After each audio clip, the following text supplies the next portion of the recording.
What is good? This is Aura of Night from nytypical.net, your fashion consigliere. I am in a different locale from time, and this is actually like 4 o'clock in the morning.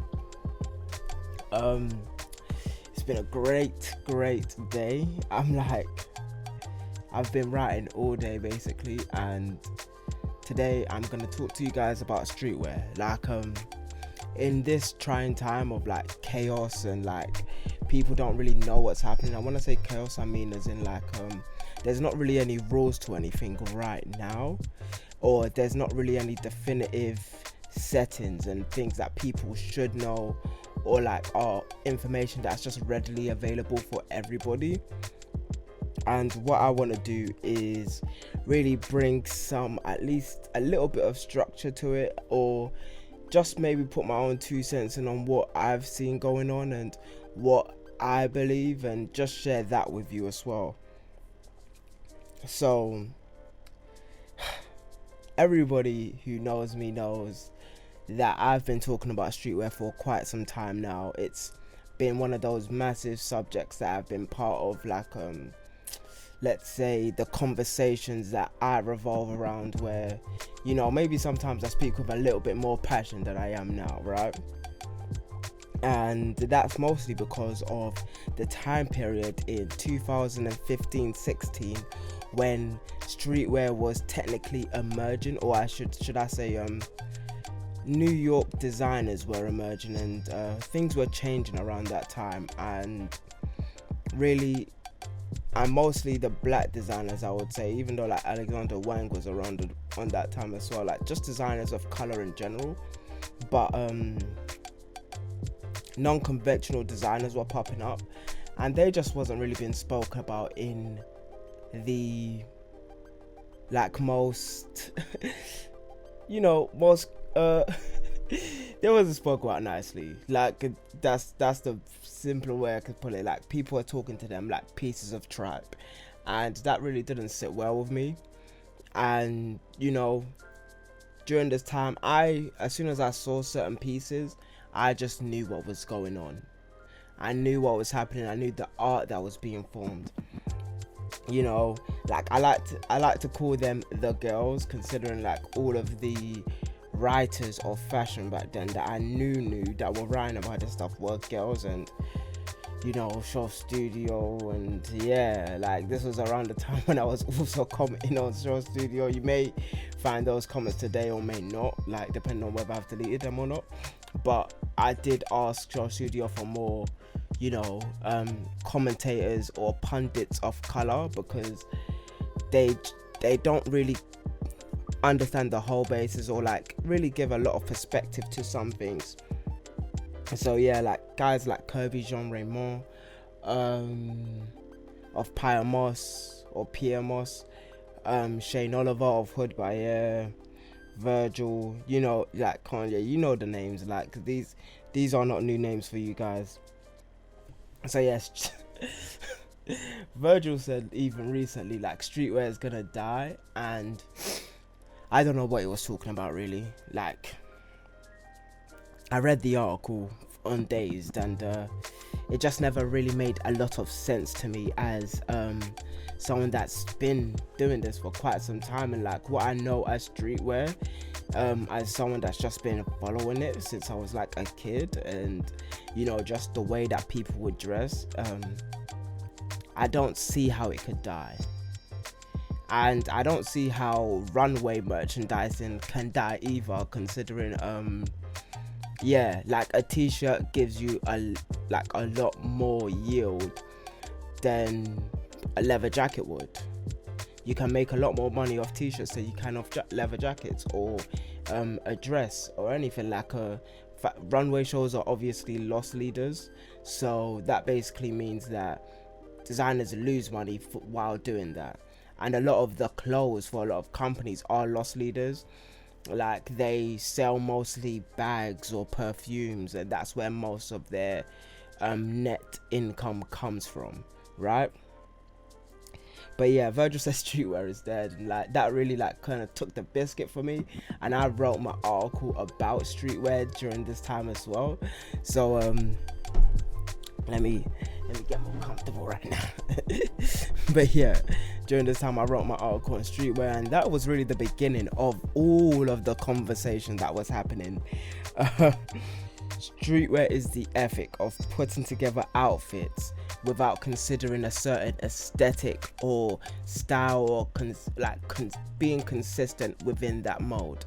And it's defined by the person's personal style and not by what the trend is saying or what a certain designer would be. Yet streetwear is synonymous with hypebeasts, and this is the problem.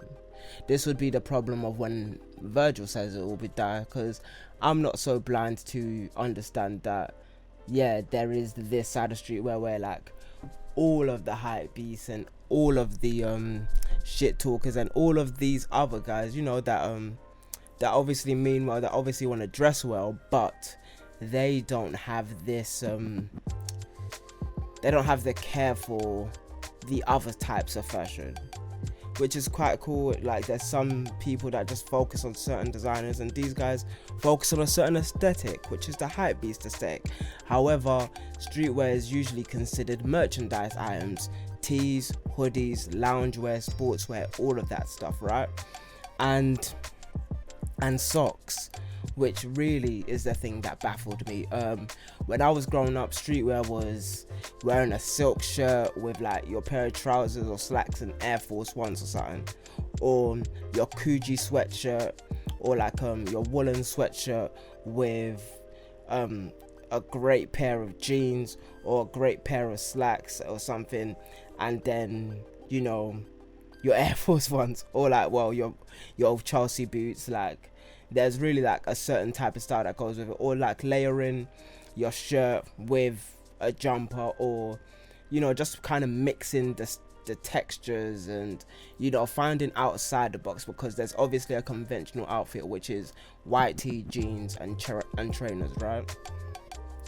And that isn't exactly the mold for like when you want to go out, when you want to be fly, really and truly. Like and obviously hypebeasts do this to the extreme, which is wearing a BOGO top or jumper or whatever may have you, with a BOGO pair of joggers, or a BOGO like bottoms, and a BOGO pair of crepes. Like it's like the Supreme hypebeast, the Louis Vuitton hypebeast, I forget which other brands are out there, but like, yeah, all of those types. And these guys are distinguished in that style because it has the aesthetic of wealth, luxury, and exclusivity, and that is understood. But what isn't understood is the term streetwear, right? And the thing about streetwear is that I've never understood why people say streetwear and mean being a hype beast, right? Because like I said, what I've known about streetwear is that designers are influenced by people who are of the street or wear streetwear. And this is like new to some people, like Raf Simons, influenced by people that wear what they feel like. Gosha Rupchinsky, influenced by the street. Jill Sander, Andy, like Vivienne Westwood, all of these people influenced by the people around them. There's certain designers that take their inspiration from an aesthetic inside art forms and translate that into clothes. And there's the other designers that take it from the world around them and form it into collections and the pulse and heartbeat of a society, whether that be in Belgium, whether that be in London, whether that be in Russia, whether that be in Chechnya, whether that be in Spain, or whether that be in France. But the one thing that we aren't going to do is either neglect the fact that these designers are influenced by people that are of the street and wear streetwear, and use it as a slur at the same time to the people that are hypebeasts. Like, because there is a real definitive line between the two, and the image that pops into people's heads around that is like it just puts a bad taste in my mouth more time than not.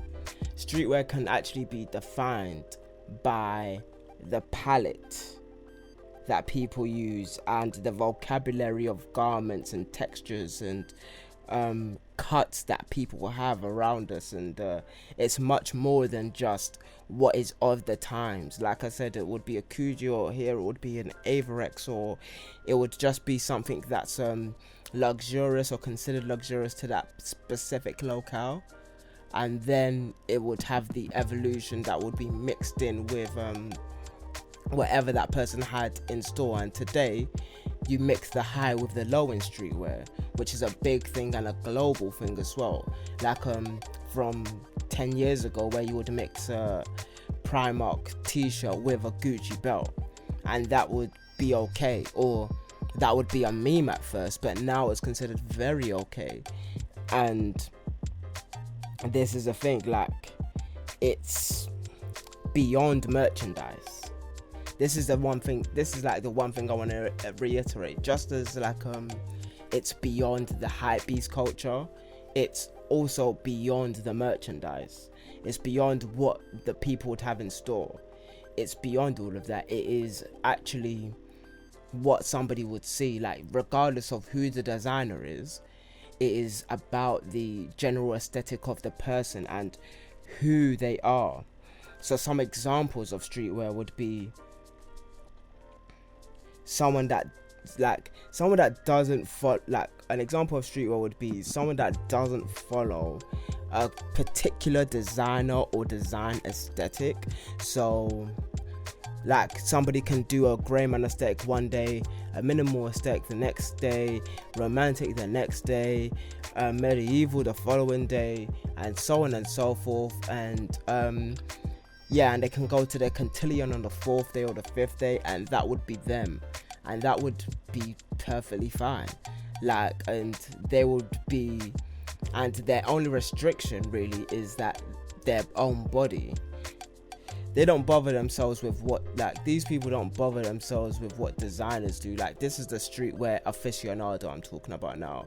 The people that like follow a streetwear philosophy, I guess, I think you can call it that, don't bother themselves with the people that, you know, or should I say the designers that make clothes, or designers that push an aesthetic. They bother themselves with how the garment speaks to them, and it doesn't matter, like, it doesn't matter about the designer themselves, and it probably wouldn't even matter about the garment itself, or what should I say, the price itself, but just the way the garment looks and feels to them.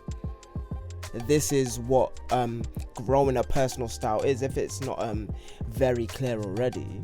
All of these people that I'm about to say and speak about have a personal style or personal aesthetic for what is happening right now, and it's not necessarily 100% made for the consumer or made for repost, but is made for them.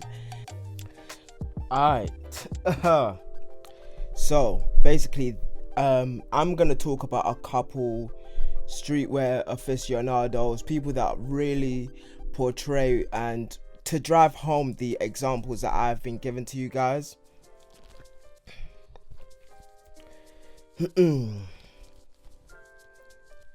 Starting with who is LMH and Alexander Augustin, a YouTuber I know who's very, very good at what he does in photography, and all the videography on his videos are like très magnifique. So he's really put together a nice aesthetic on his Instagram, but we're not just talking about that right now. We're talking about the style he put together now.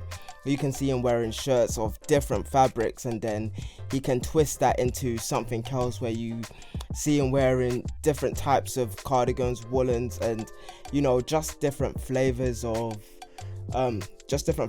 patterns that really speak to him and what he would decide to wear when it comes down to an aesthetic appeal. Like, he can wear black great, and he can do black excellent, and he can do whatever the trend is now, like give you a pop of color while still staying monochrome, or give you a very archetypal type how would I say this, archetypal tech type avant-garde feel in some of these looks as well. Another person that really drives home the point of this is Justice wears cool pants. Now with this guy, he's probably I want to say the height of streetwear, but I don't want to be so hyperbolic about it, but the way that he does his style, where you can give you somewhat of a tropical theme and just deliver certain aesthetics and appeal to the sensibilities of people that live in an urban environment, while still giving you people that live in rural or tropical climates or bigger climates and stuff like that, giving you really, really structured fits and then really relaxed fits and all of these things. And it comes together so nicely and so simply that it looks like he's either not doing much, and even when he's doing a lot, it's quite tasteful and put together. And sometimes he's like, you can just coordinate the colors and they'll just be fine in themselves as well. Another person that I would like to name, someone on the other side of the climate, would be Renya0911, who is, just a, like, I want to say, because I can tell by the kanji, this is a Japanese person who dresses in, let's say, the mainstream Western appeal, or has a mainstream Western appeal, but he does it in his own way and has his own flair. Now, that being said, the way that he wears all his relaxed fits, from the shirts to the blazers and the sports jackets and all of these things, can be prototypical masculine, right? However, he does give you all of that flowy, feminine, more so medieval, or maybe like sometimes people call it the pirate aesthetic, but he does it in his own way, and the way that he layers as well is quite great. And this is just a great example of color and layering, as well as being himself. Another person that I really want to shout out, someone that I know very well, and someone who's aesthetic that I believe in as well, and has his own personal style, is Ken Romero. Now he's almost like the mood board appeal for some new designers for today. Now Ken can give you like the quite feminine colors and the feminine fits as well. However, he does it in such his own way, and he's in tune with his body type, and he dresses for himself, and he doesn't dress for the appeal of what would be seen as trying to care for the sake of Instagram, let's say. Next up, for someone who's done his own thing and someone who is actually big on Instagram and YouTube, I want to say Sangeev. Sangeev is like a super cool dresser, right? And he dresses by himself for himself, and it's almost like you can't copy what he does because it is so himself. And this is what I mean by, like, there's having your own style and doing streetwear, and like there's also blending aesthetics together, and that's what he gives you as well. So he can give you everything from Renaissance romantic and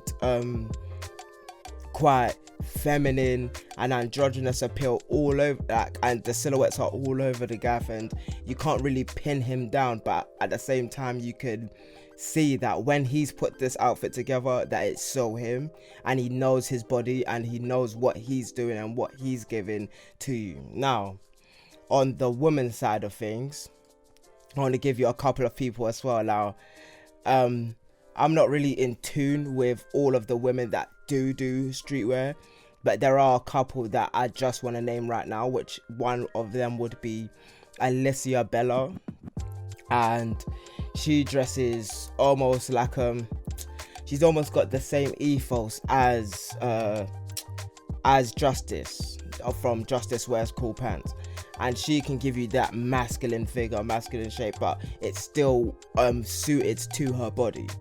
And no matter what she's wearing, it exposes her femininity.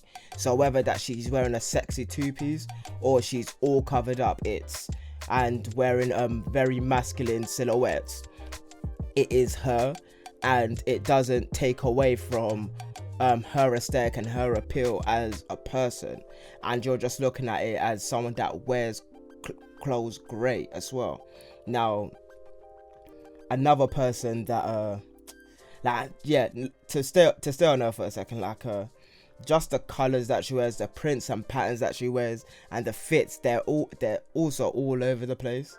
You can't really pin it down, and it's really great to see people that do this. Like, you can go from one end of the spectrum, being ultra feminine or even super glamorous, to like super masculine. And another woman that I think that does this really beautifully as well is Sephora KNG. Now, she done the Don't Rush challenge, I believe, and that with her friends, and all of them were glamorous and all of them were great. But however, when I looked on her page, it showed that she's really in tune with what her body is doing and who she is as a person, and like the silhouettes that she does, the cuts of clothes that she wears, the prints that she wears, all of them, just like Sephora, super sexy, super her own appeal, and gives you like a great understanding of her character personally. And that is really the force that I'm trying to drive home right now, is that people that do this and do streetwear are people of all different facets, but can garner all different they're people that can garner all different planes of existence in the fashion realm, and to do whatever they want given what their body type is exacting them to do. And that is what I love about streetwear, that it's not something that you can pin down, and it's not something that's hypebeast, and it's not something that's avant-garde. It's either all in the middle or it isn't really. Like, someone that's doing hypebeast is doing hypebeast, and someone that's doing avant-garde is doing avant-garde. But someone that's doing streetwear, you can understand that as its own appeal. All of these people right here, they're not trying to force the sexy or force an aesthetic. It's like they are doing themselves in the opportunity of themselves, and it's like not trying to be sexy, it's not trying to be masculine, it's not trying to be feminine. It's like they are attracted to the clothes and they wear the clothes. There are a lot of examples of people who have the clothes wear them, and that isn't what you want to happen. And these people know their bodies. That's one major facet of streetwear, is that you need to know your body and you need to know your proportions. You need to know how lengthy you can make your legs. You need to know what your wingspan is, and you need to know how it looks like when your sleeves stack, or the bottom of your jeans stack, or the bottom of your trousers stack onto either your trainer or to your shoe or to your boot and everything like that. So streetwear is constituted upon a bunch of questions that the person and the dressee asks themselves, and it's stacked up a bunch of theories and questions and theses on color, on cut, on fit, on style, and of the aesthetics of the time as well, and the nature around them. And that being said, that this is a lot of the reason why designers are inspired by people that dress as themselves, because they have already completed half the equation. What does somebody that is from here dress like? What do my friends do? And why, and how can I dress them and expose what's happening in this sphere of influence around me? Streetwear is the defiant style. It's like it's the style that doesn't have any constraints, and with that you can also always do anything, and there's so much room for exploration that you can fail so many times. And that is also the problem with streetwear. It's like one of the problems is that you can really fail a lot looking for your particular style and your particular aesthetic and what goes with your body and what doesn't go with your body. It means you have to dress a lot, it means you have to shop a lot, and you know, yes, you can go with a completed aesthetic by a particular designer that speaks to you, but there's nothing like buying clothes there's nothing like shopping and knowing what you want and what can suit you and what won't suit you. Like, unlike dressing as a designer's aesthetic, like streetwear has that exploration factor that bends the artist aesthetic. So no matter what, even if you buy into a certain designer's aesthetic, you're bringing it into your home and into your wardrobe and twisting that up. And that is a lot of the reason why I love streetwear, and a lot of the reasons why I feel for it and understand it as a living organism and not a certain set of hypebeast aesthetics, right? Because a lot of people see that with either someone that dresses in the Andy aesthetic, or someone that dresses in the Raf Simons aesthetic, or someone that dresses in the Saint Laurent Paris aesthetic, or someone that dresses in the CCP aesthetic, or some that dresses in the Comme des Garçons aesthetic. And like I understand that, and that is why I'm not necessarily angry, but at the same time I'm making this video just to make certain things clear. And like and really, streetwear, it doesn't concern itself exactly with you know, stuff like minimalism and romanticism and all of these other like grunge or punk or surrealism. It's like it looks at them, it takes them in and decides, how can this fit into what I'm doing? And that is a lot of what I'm talking about is personal style. And you know, it takes a lot of time, it takes a lot of patience, and it takes a different type of mind to be able to say certain things and look at certain garments and say, this is for me. And if you're going for a particular designer's aesthetic, then that would be very easy for you. But when you're doing streetwear, it's not necessarily easy. Now, you can say, all I want to wear is Supreme, and you wouldn't be doing streetwear, you would be doing Supreme. Just like if you only wear Andamula Mista, you will only be doing Andamula Mista. Now, the only constraints to streetwear is the wearer's body. Like, and dressing by designer influencer, you are adding the constraints +1. Like, hypebeasts are constrained by luxury.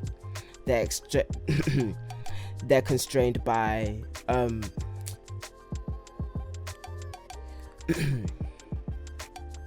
hypebeasts are constrained by luxury. They're constrained by fear of loss, and they're constrained by exclusivity.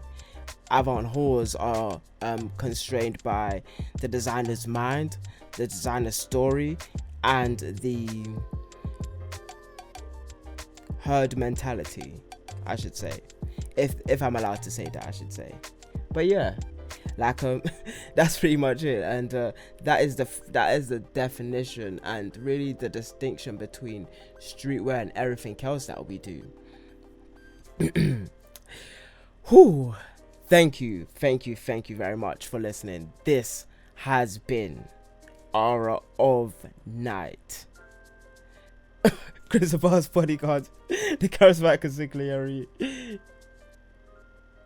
the debonair dandy, Queen's Muse himself.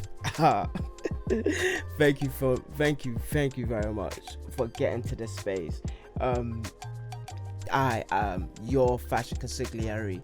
This is First Days in Fashion. Please follow me on IG nytypical.net, and please follow me on IG nytypical, and my website nytypical.net. I'm really trying to push that and boost everything on there as well, and I do drop content over there as well.